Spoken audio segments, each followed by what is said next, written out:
It was a typical Tuesday morning at LAX airport, where thousands of people moved like waves, some rushing, some strolling, all heading somewhere important. In the midst of that crowd was Maria Angeles, a soft-spoken Filipino woman in her early 40s.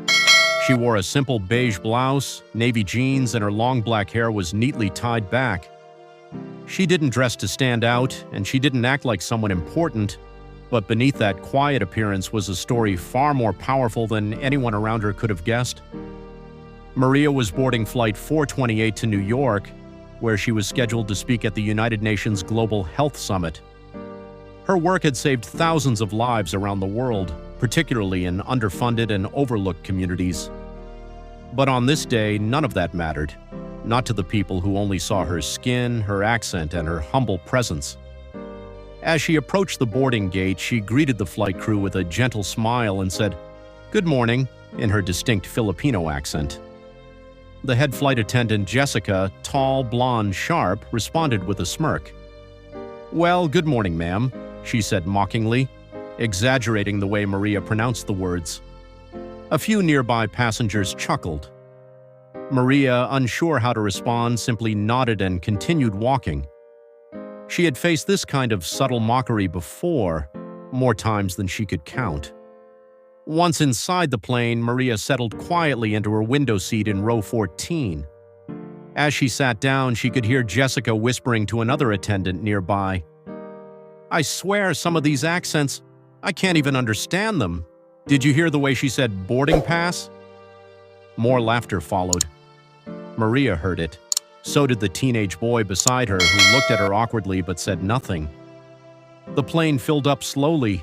Each new passenger boarded, stowed their bags, and took their seat, unaware that a small storm of ignorance had already started brewing in the cabin. As the plane took off, Maria tried to focus on the speech she would give in 2 days. She opened her laptop and reviewed notes about the health program she'd developed across Southeast Asia. But every 15 to 20 minutes, Jessica would pass by, smirking or making small jokes to passengers in first class about how cute Maria's accent was. At one point, she even mimicked it to get laughs from a couple seated near the front. "Would you like juice or use?" she joked in a mocking tone. A few laughed, others smiled uncomfortably.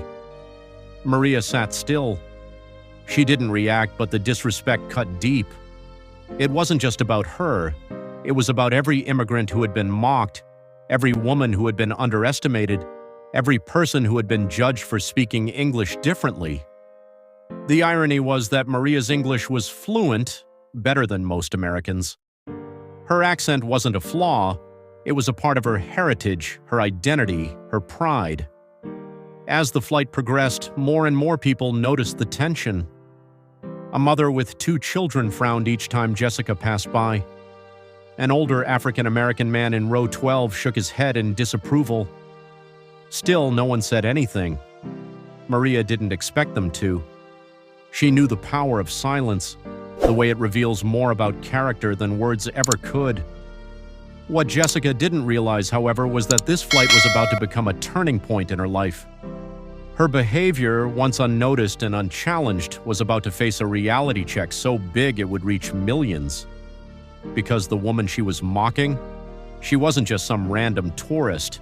She was about to be introduced to the world. 2 hours into the flight, the captain's voice came over the intercom with an unusual announcement. "Ladies and gentlemen, before we land in New York, we'd like to take a moment to recognize someone very special traveling with us today." A few passengers looked up from their books and devices. Jessica stood near the front, curious but unaware. The captain continued, "Please join me in welcoming Dr. Maria Angeles, humanitarian, public health expert, and recent recipient of the Presidential Medal of Honor.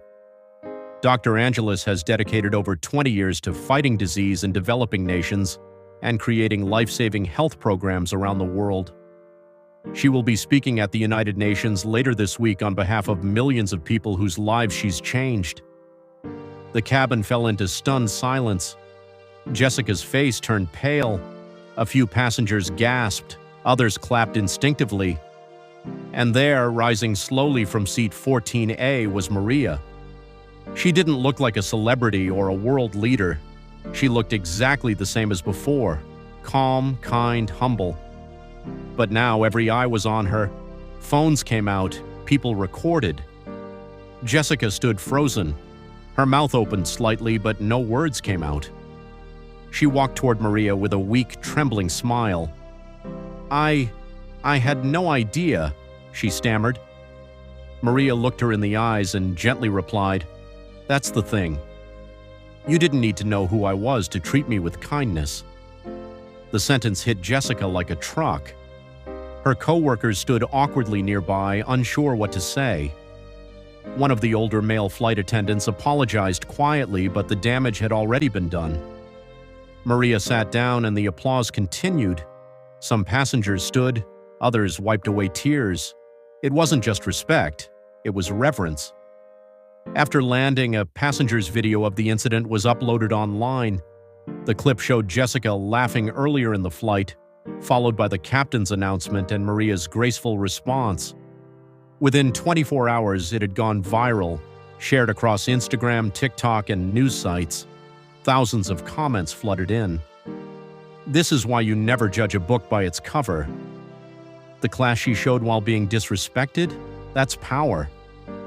That flight attendant needs to be fired. The airline issued a public apology. Jessica was suspended pending an internal investigation.